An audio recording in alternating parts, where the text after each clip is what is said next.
Hey friends, this is the Mrs. Wolfie from our half-acre homestead, and I'm harvesting celery for canning today.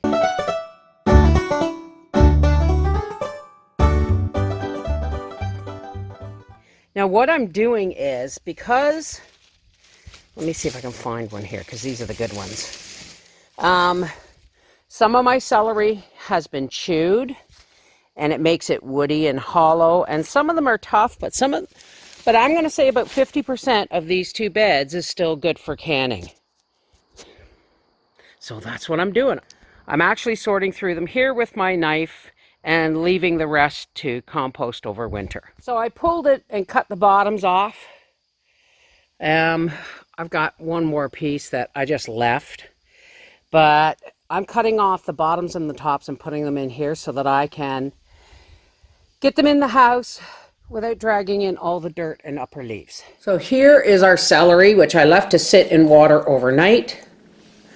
We're going to cut it up and we're going to put it in this strainer so that we can wash it before we blanch it.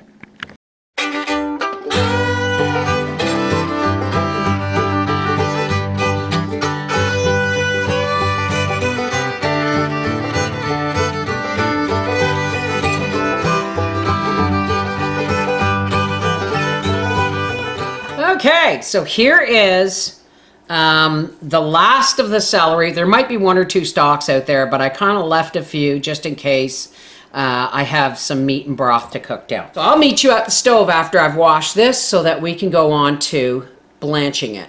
Okay, so our water is simmering here, and I'm just going to do my best to fill this canning pot without getting it all over the place. Ouch, ouch, ouch. Okay. Now what I'm going to do is pick up all these pieces that I've dropped here. And we're going to put the lid back on. And when this comes back up to a boil, I'm going to simmer it for 3 minutes. I'm going to go ahead and strain these. I'm going to go ahead and put about a half a teaspoon of salt into each of the jars. It just makes it, you know, one less step I gotta do. And sometimes I've forgotten to put the salt in it. Kind of, you know, it's fine without salt. You can can without it, but it doesn't taste the same, right? I've already put the salt in the jars.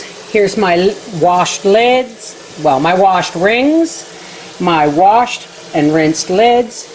And there's our canner waiting to be filled. Okay. Fill our first jar with the hot celery to 1 inch from the top. Into our boiled water here.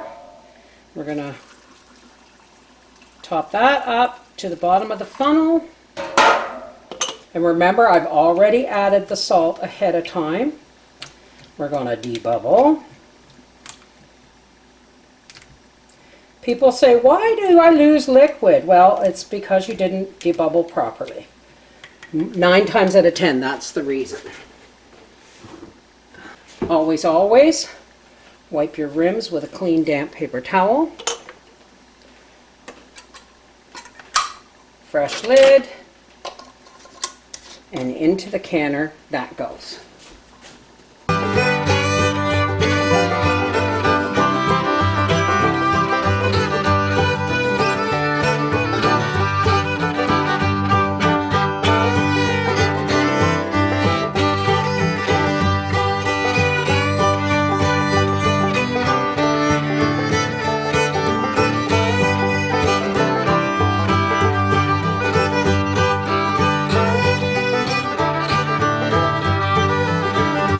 I have 16 pints. Well, okay, I have 15 pints and 1/2 pints, but 16 jars in total. Now, when this locks, and that means I can start timing the steady stream of steam. It's not just any steam you see, it has to be a pressurized amount of steam. So when this is pushing a steady stream of steam, we will set the timer for 10 minutes. That has popped up. That's a steady stream of steam. I'm setting my timer for 10 minutes. So the timer has just gone off, and it's been venting steam for 10 minutes. Now this is really important, folks. If you don't vent the steam for 10 minutes, what happens is you don't build the proper pressure in your canner. The air has to be pushed out or it won't get your proper pressure. So now I'm putting a 10-pound weight on that, and as soon as that gives me a vigorous jiggle, I'm going to start my timer for 35 minutes. Okay, so our timer has gone off. So I'm going to shut off the canner and shut off the timer.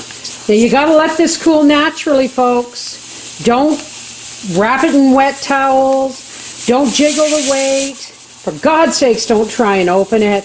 Just let it cool until you can touch your hands on the side and hold them for 5 seconds comfortably.